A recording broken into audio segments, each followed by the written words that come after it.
제가 얼마 전에 바로 이 앞에 엎드려서 기도를 하고 있는데 주께서 사진을 2장을 보여주시는 거예요. 사진이 싹 지나갑니다. 배경은 동일한 사진이었어요. 유럽의 어느 도시로 이렇게 느낌이 와져요. 그런데 도시의 배경은 같은데 다른 점이 있었어요. 첫 번째 사진은 흑백 사진이었습니다. 그리고 거기를 군인들이 총을 들고 이렇게 경계를 하며 적을 물리치려고 하는 그런 모습의 사진을 보여주었습니다. 두 번째 사진은 칼라였습니다. 색이 굉장히 따뜻하고 아름다운 칼라 사진인데 거기에는 수많은 사람들이 이렇게 걸어가고 있고 젊은 남자들이 웃으면서 이야기하고 있는 그런 모습의 사진이었습니다. 이 두 커트의 사진을 주님께서 이렇게 보여주시길래 제가 주님께 물었습니다.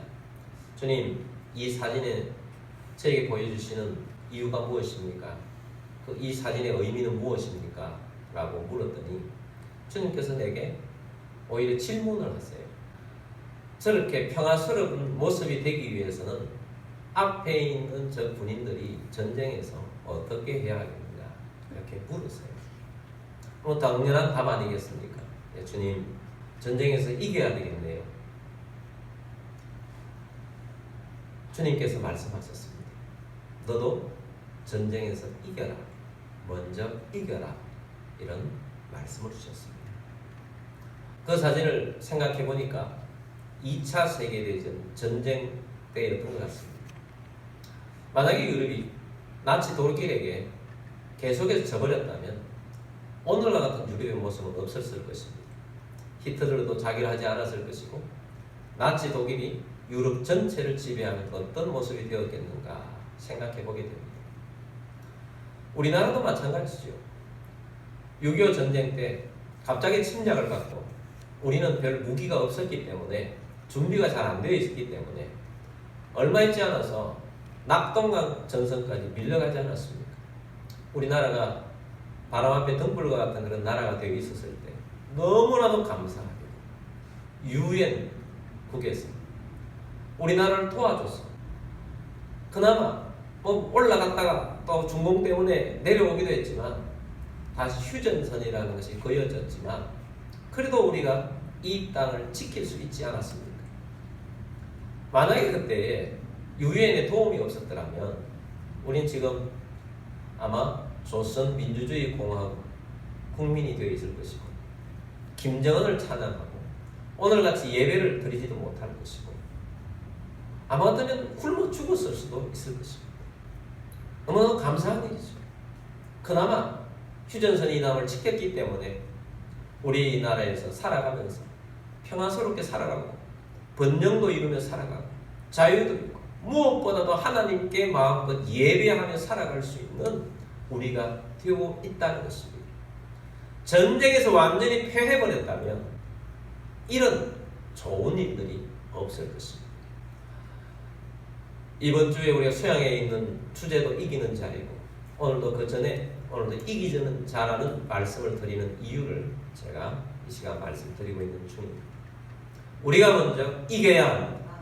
우리가 이길 때 우리의 삶 가운데 하나님께서 평화를 주실 것입니다.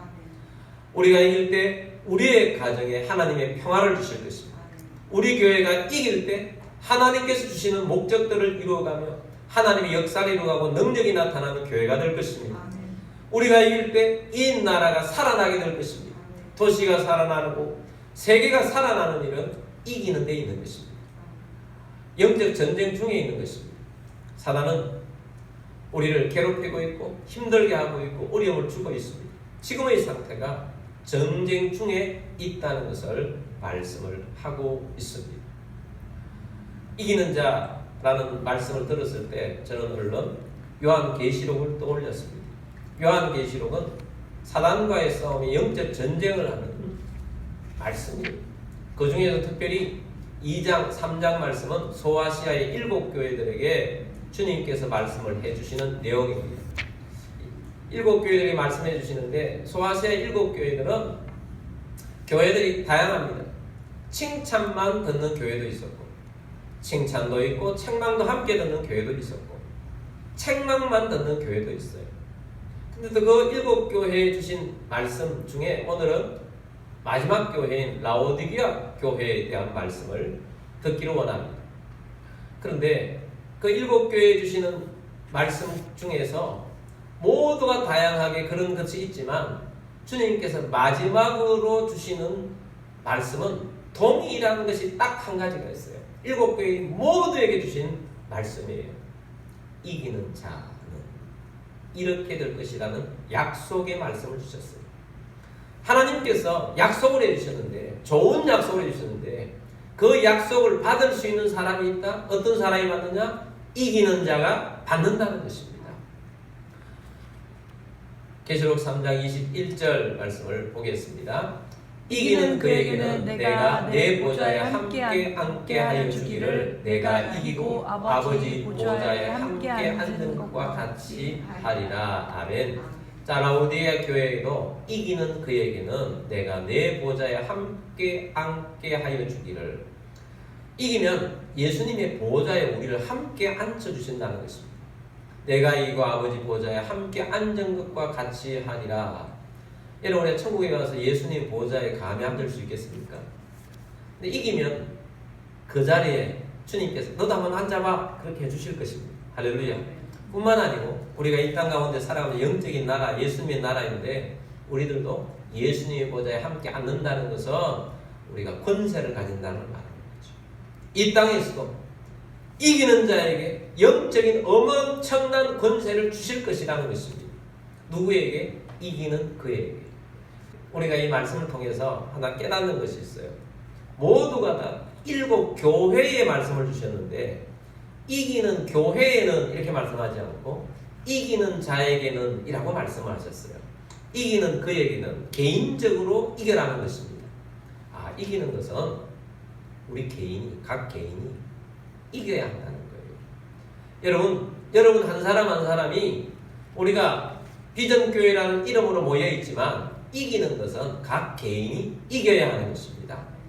여러분 한 사람 한 사람이 이겨야 한다는 사실을 꼭 깨닫게 되길 바랍니다. 우리 목사님만 이겨서는 안 되고요. 어떤 믿음 좋은 한 성도만 이겨서는 안 되고요. 여러분 각자가 이겨야 하는 것입니다. 각 개인이 이겨라는 거예요. 각 개인이 이길 때 하나님께서 우리에게 주시는 은혜의 역사가 있는 것입니다. 사실 제가 주께서 그런 그림을 보여주시고 이기는 자에 대한 말씀을 주셨을 때 먼저 요한계시록 말씀을 읽으면서 2장 3장 말씀을 이렇게 읽으면서 이번 주에 요한계시록에 있는 7교회 중에 한 교회를 설교를 해야겠다는 그런 마음 주께서 주셨어요. 그래서 어떤 교회를 할까 하고 7교회를 쭉 읽었어요. 그래서 제 마음은 칭찬만 있는 교회를 전하고 싶었어요. 저는 좀 책망 듣는 거 별로 좋지 않은 마음이 있어요. 여러분도 그렇죠? 칭찬만 있는 교회, 빌라델비아 교회를 하면 좋겠다, 그런 마음을 가지고 있는데 주께서 빌라델비아 교회가 아니고 마지막 교회 라오디게아 교회를 설교를 하라는 거예요. 빌라델비아 교회와 라오디게아 교회는 완전 반대입니다. 빌라델비아 교회는 칭찬만 있고요, 라오디게아 교회는 칭찬 한 줄도 없어요. 100% 책망만 있는 교회예요. 주께서 이 책망만 듣는 이 라오디게아 교회에 대한 말씀을 하라고 하십니다. 이 말씀은 누가 주시는가? 주님 7교회마다 말씀을 주시면서 이 말씀을 주는 분이 누구인지를 말씀하고 있습니다. 오늘 우리에게 주시는 메시지는 물론 저를 통해서 말씀하시지만 주께서 말씀하시는 거예요. 14절 말씀을 보겠습니다. 라오디게아 교회의 사자에게 편지하라. 아멘이시오. 충성되고 참된 증인이시오. 하나님의 창조의 근본이신 이가 이루시되 아멘. 주님이 말씀하신다는 거예요. 근데 주님은 어떤 분이시냐? 아멘이시다. 주님은 하나님 아버지께서 말씀하시는 아멘하고 직진하시는 분이세요. 순종한다는 것입니다. 주님은 충성되신 분이에요. 충성에 어울리는 사람들은 군인들입니다. 앞뒤 뒤를 가리지 않고 그냥 사명을 위해서 달려가시는 분이 충성된 분들이에요. 하나님의 나라를 위해서 예수님은 충성된 분이세요. 참된 증인이세요. 증인은 진리를 말하는 사람들이에요. 법정에 서서 법정에는 거짓을 말하면 안 되지 않습니까? 근데 너무 이 고대 로마 같은 데는 로마 황제가 만약에 잘못했는데 법정에서 그것을 증인이 되어서 말한다고 했을 때 목숨 걸고 해야 되잖아요. 그래서 증인이라는 원어의 뜻은 순교자라는 뜻이 있어요. 진리를 위해서 옳은 말을 하는 사람, 진리를 말하는 사람, 이게 참된 증인이세요. 예수님은 참된 증인이시고 하나님의 창조의 근본이시니 모든 창조는 하나님 아버지와 예수님과 성령님이 함께 창조하셨어요. 창조하셔서 창조를 완벽하게 하셨는데 이 창조하신 분을 이렇게 만들어 놓으신 것은 라오디게아 교회가 책망만 있다고 그랬잖아요. 그런데 누가 이것을 바르게 고쳐놓을 수 있겠습니까? 창조하신 분이 고쳐놓을 수 있는 거예요. 여러분, 우리의 인생이 여러 가지로 우리가 잘못해서 꼬여 있는 것들도 있고 힘든 것들도 있잖아요.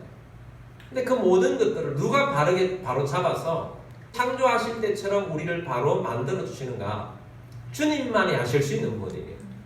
창조의 근본이시니 라오디게아 교회를 완전히 바르게 새롭게 만들어 주시는 분, 교회가 교회답게 만들어 주시고 이기게 해 주시는 분은 누구냐? 주님이신데 그 주님께서 말씀하고 있는 거예요. 여러분, 우리가 예배 때마다 주의 말씀을 듣습니다. 저를 통해서 말씀하시지만 주님께서 말씀하세요. 그래서 주님만 말씀하시는 것이 아니고 22절 말씀 보겠습니다. 22절 귀 있는 자는 성령이 교회들에게 하시는 말씀을 들을지어다. 아멘. 주님께서 말씀하시는데 성령을 통해서 말씀하시는 거예요. 성령이 교회들에게 하시는 말씀이에요. 영적 귀가 열린 자는 이 말씀을 들을 수 있는 귀가 열려 있는 것입니다. 그래서 이 말씀을 들으라 라는 것입니다. 그러면서 우리에게 이 말씀을 주시는 이유는 이기는 자가 되라는 것입니다. 그래서 이기는 자가 되어야 하는데 오늘 이 라오디게아 교회에 주시는 말씀을 통해서 우리가 어떻게 이길 수 있는가 하는 것을 세 가지로 나눠서 보기를 원합니다. 첫 번째는 미지근한 신앙인이 되지 말라. 주님께서는 미지근한 신앙인들을 싫어하십니다. 차든지 더욱든지 하라는 말씀을 주십니다. 15절 말씀 보겠습니다. 내가 내 행위를 아노니 내가 차지도 아니하고 뜨겁지도 아니하도다. 내가 차든지 뜨겁든지 하기를 원하노라. 자, 라오디게아 교인들은 어떠냐?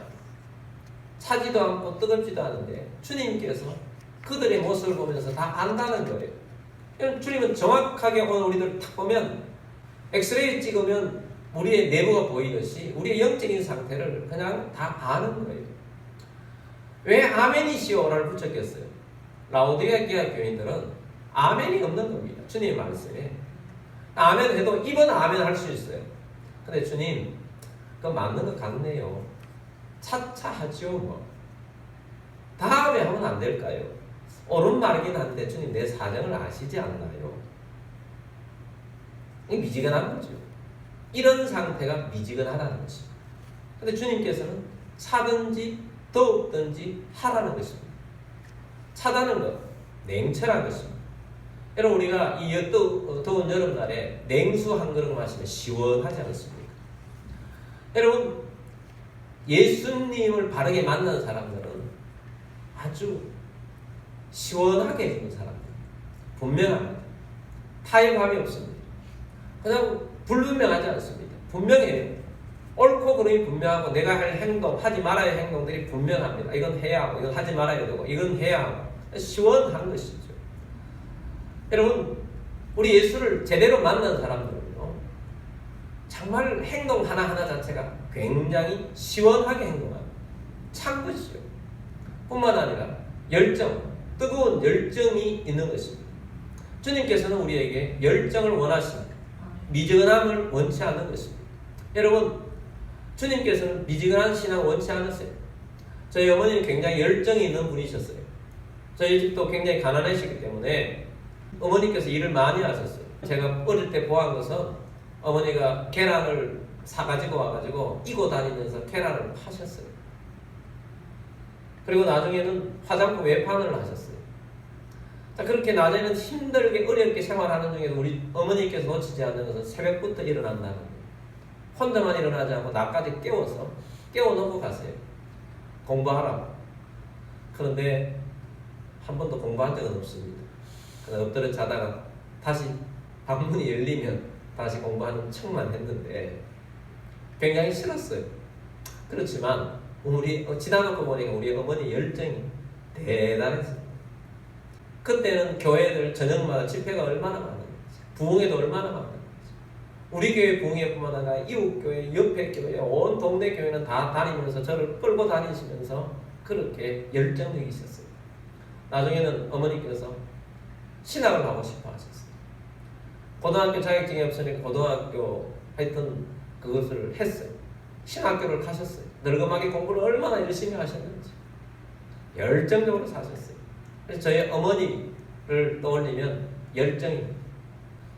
여러분, 주님께서는 열정적인 사람을 원하십니다. 차든지 더웁든지 해야지 미지근한 상태로 살지 말라는 거예요. 16절입니다. 내가 이같이 미지근하여 뜨겁지도 아니하고 차지도 아니하니 내 입에서 너를 토하여 버리리라. 자, 주님께서 미지근한 사람들을 좋아하지 않는 정도가 아니고 그냥 이렇게 마셨다가 토해버릴 정도로 싫다는 것입니다. 마셨다가 토해버릴 정도. 싫다. 미지근하냐? 싫다. 너 예수 믿는 사람처럼만 보이느냐? 주님께 싫다라는 것입니다. 차든지 더웠든지 그렇게 해야지 예수 믿는 사람, 예수님을 믿고 사는 사람이 어떻게 그럴 수가 있냐는 거예요. 얼마 전에 제 아내가 대학에 그림 부탁을 했어요. 샤워를 하고 난 다음에 마지막에는 찬물로 만들어가지고 옆에 있는 벽에다가 한번 다시 씻고 유리창 닦는 것 같은 그거 옆에 있으니까 그걸 그렇게 다 긁어내라는 거예요. 왜냐하면 따뜻한 물을 하고 나면 곰팡이가 너무 잘 쓴다는 거예요. 요즘 곰팡이가 진짜 잘 쓸잖아요. 그래서 그렇게 하려고 굉장히 노력하고 있습니다. 미지근하면 곰팡이가 쓴다는 거예요. 미지근한 신앙인들에게는 사탄이 틈을 타는 것입니다. 다윗이 얼마나 뜨겁고 열정적인 사람이었습니까? 그런데 다윗의 그 뜨거움을 잃어버릴 때가 있었어요. 잘 나갈 때 너무 잘 나가니까 열정을 잃어버렸어요. 전쟁 중에 있습니다. 항상 이겼어요. 다윗의 나라는 언제나 이겼어요. 처음에는 본인이 나가서 직접 싸웠는데 나중에는 본인이 안 나가고 장군들이 나가도 다 이기는 거예요. 전쟁터에 군인들을 보내놓고 미지근한 사람이 되어 있으니까 어떤 사람이 되었습니까? 해질녘에 일어났어요. 뒹굴 하다가 해질녘에 일어났어요. 옥상에 올라갔다가 목욕하는 여인을 보고 저 여인을 데려오느라 하고 간음을 해버린 거 아닙니까? 그것 때문에 다윗 왕가가 얼마나 힘들어졌습니까? 비참하게 되지 않았습니까? 언제 그런 일이 일어났습니까? 영적인 상태가 미지근해졌을 때 사탄이 틈을 타는 거예요. 사탄이 틈 타면 죄를 짓게 되고 하나님이 기뻐하지 않는 그런 모습으로 살게 되는 것입니다. 우리가 아사왕에 대해서 얼마 전에 큐티도 하고 새벽 기도도 하고 또 수요일 날 제가 말씀을 전했어요. 아사왕은 개혁군주입니다. 영적으로 개혁군주예요. 우상을 싫어합니다. 그래서 되자마자 조상 때부터 만들어 놓은 모든 나라의 우상들을 다 깨뜨려버려요. 심지어 어느 정도까지 했느냐. 어머니가 우상 숭배자였어요. 어머니가 우상 숭배하는 걸 보고 어머니의 우상을 나라에 공개적으로 불태워서 시냇가에다가 재를 뿌려버려요. 그리고 어머니는 그냥 두지 않습니다. 태우의 자리에서 폐위를 시켜버려요. 그 정도로 우상 타파에 힘을 썼던 왕이 아사왕이에요. 그리고 이웃나라 구스라는 나라에서 100만 대군이 쳐들어왔어요. 그때 하나님 앞에 나와서 하나님, 우리는 이걸 할 수 없사오니 하나님께서 우리를 불쌍히 여기셔서 이 전쟁을 하나님께서 이기게 해주십시오. 그렇게 간절히 기도하고 나갔더니 하나님께서 100만 대군을 깨뜨려 부숴버렸어요. 그리고 나니까 옆에 있는 나라들이 감히 건들지를 못하는 나라가 된 겁니다. 아사가 다스리는 나라는 아주 좋은 나라였어요. 풍족한 나라였어요. 부자 나라였어요.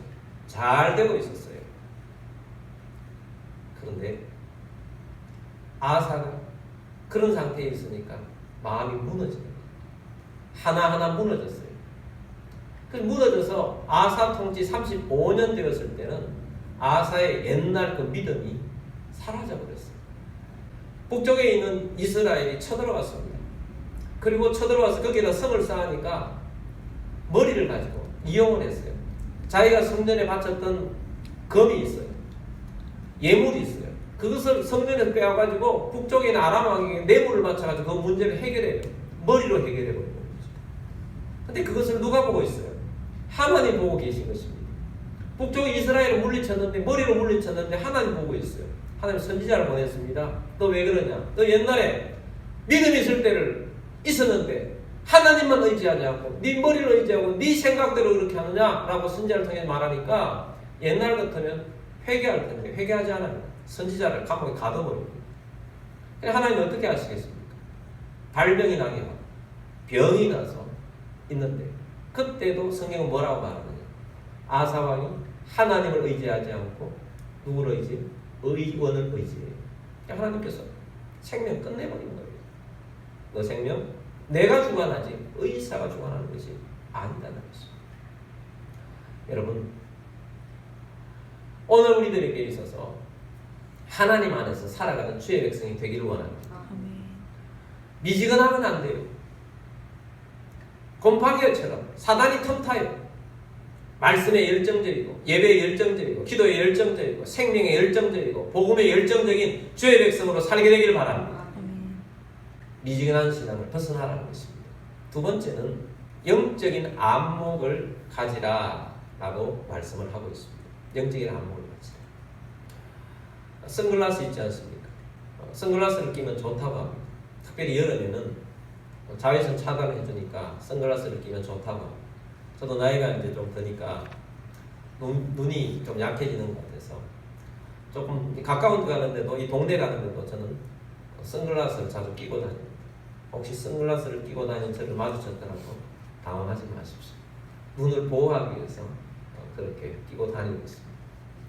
그런데 선글라스가 주는 교훈이 있습니다. 어떤 선글라스를 끼느냐에 따라서 세상이 다르게 보인다는 것입니다. 선글라스뿐 아니죠. 안경도 어떤 안경을 끼느냐, 돋보기를 끼느냐, 아니면 근시를 끼느냐, 아니면 맨유리를 끼느냐에 따라서 자세하게 보든지 못 보든지 상태가 달라지는 것입니다. 영적인 안경을 끼고 보면 우리의 상태 이런 것들을 정확하게 파악해야 한다는 것입니다. 17절 말씀 보겠습니다. 내가 말하기를 나는 부자라 부유하여 부족한 것이 없다 하나 내 공고한 것과 가련한 것과 가난한 것과 눈먼 것과 벌거벗은 것을 알지 못한다. 자, 라오디게아 교인들이 스스로 뭐라고 말한다고요? 나는 부자다. 우리는 부자다. 라오디게아 도시 자체가 그 당시 좀 부자 도시였어요. 다른 도시보다 부유한 도시였어요. 상업 도시고 안가가 발달되어 있고 온천도 곁에 있고 그래서 좀 부자 도시였어요. 그러니까 그 도시에 사는 사람들이 성도가 되었어도 교인들도 부자였던 것입니다. 가만히 생각해보면 그들은 이렇게 생각했을 것입니다. 아, 우리는 예배에 빠지지 않고 우리는 신앙생활 잘하고 있으니 하나님 복을 주셔서 이렇게 평화를 주셨고 좀 부유하게 살 수 있게 해주셨어요. 우리는 믿음생활 잘하고 있어요. 그게 라오디게아 교회 스스로 자기들이 생각하는 교인들이었다는 거예요. 그런데 주님이 보시기에 주님의 안목으로 자신들을 보면 주님이 뭐라고 말하느냐? 너희는 부족한 것이 없다고 하지만 너는 공고하고 네 영적인 상태는 공고하고 가련한 상태에 빠져있고 너는 영적으로 가난하고 너는 영적인 눈이 아예 멀었다. 영적으로 볼 수 있는 것이 없다. 너 자체가 벌거벗은 상태인 줄을 네가 깨닫지 못하고 있다는 거예요. 여러분 그것이 문제인 것입니다. 여러분 우리 스스로 생각할 때 어느 정도 이 정도 잘 되어 있으면 어느 정도 살아가고 있으면 뭐 이 정도면 괜찮지. 내가 이 정도 하면 됐지. 근데 실제로 자기의 영적인 상태를 분별할 수가 없다는 거예요. 여러분, 우리가 하나님 말씀으로 정확하게 우리를 진단할 수 있어야 하는데, 자기 자신을 진단할 수 있어야 하는데 그렇지 않다는 것입니다. 여러분, 오늘날 우리가 예전에 우리 조상들 30년, 40년, 아니면 50년, 아니면 100년 전에 우리 믿음의 조상들에 비해서 열정이 많이 부족하다고 다들 이야기합니다. 왜 그런가? 부족함이, 삶의 부족함이 좀 덜하기 때문에. 여러분, 요즘은 돈이 좀 부족하죠. 빚도 있고. 근데 빚이 있다는 것은 옛날에 빚을 낼 데가 없어서 힘들었어요. 먹고 살기 힘드니까. 지금 없으면 빚을 어느 정도는 낼 수 있는 통로가 있잖아요. 아프면 병원이 알아서 해결해줘요. 얼마나 의료비가 쌉니까? 그러니 오늘날 좀 없다 힘들다 그래도 그냥 하나님 찾지 않아도 그냥 손쉽게 붙잡을 수 있는 게 너무 많아요. 좀 부족하면 알바할 때도 많이 할 수가 있어요. 금방 뭐 얼마 정도는 아르바이트해서 채울 수가 있어요. 그러니까 하나님을 찾지 않고 내가 손 내밀어서 할 수 있는 것이 너무 쉽다는 거예요. 갈급함이 없는 거예요. 그래서 영적으로 주님이 오늘날 이 시대를 보면서 라오디게아 교회처럼 너희는 실상은 이런데 착각하고 있다는 겁니다. 착각하고 있다. 실상은 너희들이 하나님을 찾지 않아요. 아사왕이 하나님을 찾지 않고 아프니까 의원만 의지하다가 죽은 거예요. 하나님을 먼저 찾아야지. 아프면 하나님 먼저 찾아야지. 병원 가면 다 돼. 그렇다는 거예요. 그러니 영적인 상태가 차갑든지 뜨겁든지 하지 않고 미지근한 겁니다. 그러니 이런 서서히 죽어가고 있는, 마치 개구리가 가마솥에 있는데 밑에는 불을 떼는데 처음에는 차웠는데 조금 따뜻해지니까 개구리가 어떻게 착각합니까? 따뜻하니 좋다. 놀기 좋구나. 아, 피부에도 따뜻하니 좋다. 금방 끓어올라서 죽을 줄 모르고 그러고 있는 그런 상태인데도 불구하고 그런 모습으로 살아가고 있다는 것입니다. 여러분, 오늘 우리 사회가 하나님께서 은혜를 주셨는데 이만큼 살아가고 있는 것도 복인 줄 알고 감사하며 살게 되길 바랍니다. 감사하며 살아야 돼요. 하나님께서 오늘 우리들에게 이만큼 살아가게 하셨는데 하나님을 붙잡아야 돼요. 영적인 안목을 가져야 합니다. 영적인 안목을 스스로를 볼 수 있어야 돼요. 스스로를 보면서 라오디게아 교회를 보면서 주님 말씀하신 거 보면서 내가 먼저 주님을 찾고 있는 거야. 나는 다른 것을 먼저 찾고 있지 않는다. 다른 것에 더 의지하고 있지 않는다. 그 보면 상태가 분명히 나오는 것입니다. 그래서 이런 상태인데 주님께서 해결책을 말씀하세요. 18절입니다. 18절. 내가 너를 권하노니 내게서 불로 연단한 금을 사서 부유하게 하고 흰옷을 사서 입어 벌거벗은 수치를 보이지 않게 하고 안약을 사서 눈에 발라 보게 하라. 아멘. 자, 주님께서 세 가지를 권하세요. 첫 번째는 내게서 불로 연단한 금을 사서 부유하고, 사실 연단이죠.